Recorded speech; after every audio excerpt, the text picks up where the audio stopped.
when you're doing marketing, especially if you're doing digital marketing, lead generation, and leads are coming in pay-per-click or retargeting or whatever you're doing, LinkedIn ads, a lot of people are going to come into, prospects are going to come in with a project. They're going to come in as break fix work. And that's okay to take them, obviously qualify the company or the client, not necessarily the opportunity. But what you want to do is you use that to get in, build trust, develop a relationship, and then start having a conversation about, we really you need a professional managed services company around here, right? So it's okay to start out if a relationship starts out that way, but you don't want it as an ongoing, like 3 years later, you're still just doing break fix for this client, right? You want to really work towards getting clients that are coming in as project work, like a VAR, like a service, professional services or something, and moving them to managed services. You don't want to have it ongoing. So Will, you have anything else you want to add on that? No. Okay. So number one, let's make sure you're making money, because you got to do that before you do anything. You don't want to be competitive and scalable, but then you're not making money because all you're going to do is scale an unprofitable organization and go into debt. Right. So you got to make sure you're making money. So I'll give you some managed services by the numbers. You want to try and get at least 70% of your total revenue to be recurring, and the rest is going to be in projects. So if you're $1 million a year MSP, 700,000 is MRR or ARR in that case, because we're talking about annual recurring revenue, and the rest is going to be in projects. You should sell managed services, specifically infrastructure management, help desk, for no less than 150 per seat. And then you're selling advanced managed security or compliance on top of that. And this always twists a bunch of people up. We'll get into that. There's a pricing chart we're going to give you. What does that include?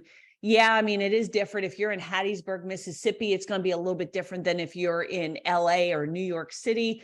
But if you're selling managed services for $80 a seat, I can almost guarantee you're underpriced. If you're less than 150, you're probably not profitable. And profitable means this. Profitable means you're getting 50% gross margin on projects and managed services, 20% on hardware. So another rule of thumb, if the per seat price is making you crazy, okay, and that's per user, right? That's making you a little nuts. At least just look at your service gross margin. As long as you're getting 50% or better on services and hardware, you're going to mark up 20%. I know some people mark it up a little bit more. You should be okay. But 150 per seat, if you're not doing that, you're not profitable. What profitable means is number one, you, the owner, are paying yourself fair market salary. So you're not paying yourself $30,000 a year.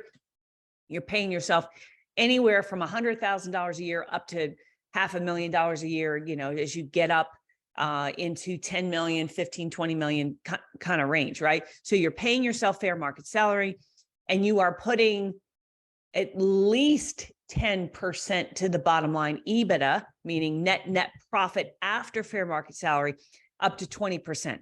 Best in class MSPs are at 20%. 10% is like the new break even. If you're under 10% in net profit, you're on life support, and you've got to fix that. So if you're not 150 per seat, I can practically guarantee you're either not profitable, or you're down low in the, you might be 11%, or you're down at, 9%. Now it's not, that's a generalization. Every situation is a little different, but that's kind of what we see, right? If you look at the MRR of a $2 million a year MSP, you're looking at roughly about $19.50 per month plus projects, just to give you some idea. And churn for managed services that you're not intentionally firing should be less than 12%. Again, I just want to be clear. So you're going to lose some clients because they buy, they get sold, or they merge with another company, or maybe the owner, like the management turns over, or maybe they do fire you. Maybe they find someone cheaper. One of their friends gets in the business. You just screw up and you lose a client. I mean, it happens, right? So, but it shouldn't be over 12% of clients that you're losing. Now, like we have seen, for example, and again, I won't name names, but we have seen some members where they are churning way more than 12%. Because they're losing clients to mergers, acquisitions, right? And so that's a little different scenario. I'm talking about like, you know, that you're always going to have a little bit of that, but you want to make sure it's less than that. Will, any thoughts on that or? No, I absolutely agree what you're saying there. My goal is try to be around the 64 to 70% gross margin. But yes, 50% is the lower end where you want to be, but about 70% is ideal in the top level. I had a question here. It would be great for us to have a webinar on contracts. So we actually do in MSP Launch Academy.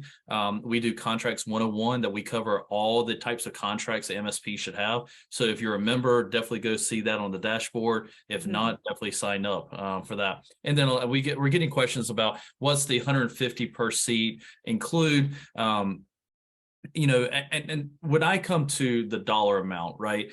It's about what your hard cost and soft cost is and getting the right profit margins. And I actually teach a class just on breaking those down. We don't have enough time today to cover that. And then also, should we charge per seat or per user or per device? What I've changed in my 2023 package is I actually charge per seat, per computer and per user, because obviously things like antivirus is not for a user, but user training is not for a computer, right? So we've broken that out. So a different way of looking at how to charge, James, on that. Yeah. And, and then you have people like me who have 2 laptops and 2 desktops and I'm like, so I would be like breaking the bank on somebody because I got my Florida laptop, I got my Nashville office, I got 2 laptops. I'm a very needy person. So.